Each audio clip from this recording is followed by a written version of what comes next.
This video is going to talk about present passive infinitives, which are detailed in Chapter 31 of Ecce Romani on the bottom of page 33. In Chapter 30, we learned about passive forms of some tenses, such as the present tense, the imperfect tense, and the future tense, and we saw where if we have an active form, we can also have a corresponding passive form for any of those tenses. So it should make sense that if we have a regular active infinitive, then we can have a passive infinitive as well. So let's take a look at how this works. Here's, just to review, our active infinitives. Remember, each of the four conjugations has a different infinitive ending, as you can see here, and that infinitive ending consists of a vowel followed by the two letters re. So in the first conjugation, the infinitive ending is a long are, ara. Our modal verb portare means to carry. In the second conjugation, our vowel is the long e, so the infinitive is ere, movere means to move.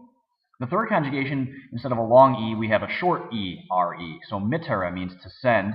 And then in the fourth conjugation, our vowel is I, so ire, audire means to hear. We studied this a lot in Latin 1, and those infinitive endings are very important, obviously, because they give us vowels for the present family. We should be comfortable with these and seeing these in all different types of translations. So if these are active infinitives, again, we kind of have to have a passive infinitive. Here's what they look like. So let's look at the first conjugation. Portare is the passive infinitive. Active portare means to carry. So portare means to be carried.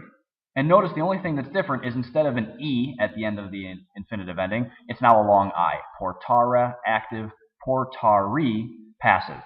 And that's going to be our model. To make a passive infinitive, we just take the active infinitive, remove the e at the end of it, and replace it with a long I. In the second conjugation, movere becomes movere, to be moved, whereas movere is to move. Mittere in the third conjugation, that's the active infinitive, to send. Here it becomes miti, to be sent. Now notice here we don't have that er, we just have a long I, and we'll talk about that more in just a second. In the fourth conjugation, audire, the active infinitive, becomes audire in the passive, to be heard. So you can see for passive infinitives we still have this to, and then we have to add some form of the verb to be, in this case be, to be carried, to be moved, to be sent, to be heard. Obviously those are all active, especially if you compare them to passive, especially if you compare them to those active infinitives, to carry, to move, to send, to hear. So here are the infinitive endings then. In the first conjugation, the active is are, the passive is re. In the second, active is ere, passive is are. In the third conjugation, the active is ere, whereas the passive is just e. Remember that third conjugation is much different from the other four, from the rest of the four conjugations, and we've seen several places where it's different. Well, here's one more instance where the third conjugation does things a little differently. So where we might expect short e, ri, airy, instead we just have a long I, e. The fourth conjugation is normal, so ere, the active infinitive ending, becomes ere, the passive infinitive. Let's take a look at how this works in a few sentences. Here's one. Aurelia pseudolum ad vilam mittere volet. That means Aurelia will want to send Pseudolus to the country house. We have an active infinitive from the third conjugation, to send, mittere. This sentence shouldn't be a problem. This should be pretty easy for us to translate, given the Latin that we know. Here's one with a passive infinitive, though. Aurelia pseudolum ad vilam miti eubebit. Aurelia will order Pseudolus to be sent to the country house. So here's our passive infinitive. In both of those sentences that we just did, the sense is the same. The same thing is taking place. But obviously, in the first sentence, we saw an active infinitive. Here in this sentence, we see a passive infinitive. Let's look at another one. Cornelia kistam blank non potest. And we want to say Cornelia is not able to carry the chest. So try and figure it out for yourself. Is that infinitive active or passive? And then what would the actual form be? So we need to know the vocabulary word to carry.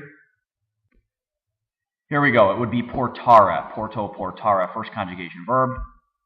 Another active infinitive. Let's see what the passive would look like. Kista a Cornelia blank non potest. The chest is not able to be carried by Cornelia. Whereas last time we had portare, this time we're going to replace that active infinitive ending with the passive infinitive ending. So what should it be? Portari. Hopefully you got that. So portari means to be carried. What else do we see in this sentence? In that red box there, the ablative of agent. Passive verbs are very, very often going to be accompanied by some agent in the ablative case to show who's doing that passive action. So again, here, the chest is not able to be carried by Cornelia. The thing that we want to get out of this is, again, learning these different endings, active versus passive infinitives. It's pretty easy. Replace that final E with an I, except in the third conjugation where it's just an I.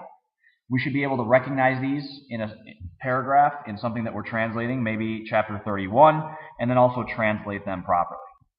For some more practice, there's an exercise 31C on page 34. I would recommend that you take a look at that and give it a shot to, again, see the difference between active and passive infinitives.